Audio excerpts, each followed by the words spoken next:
Okay, so I've got it exactly halfway. Let's whoops.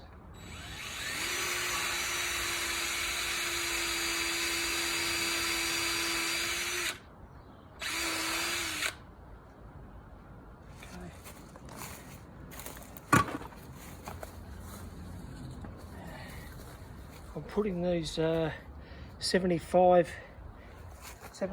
mil screws into the railing just to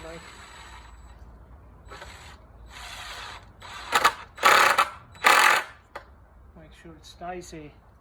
So that's what I'm doing with the railing here. Is that's how it's looking, and probably another hour and we're done for the day. See ya.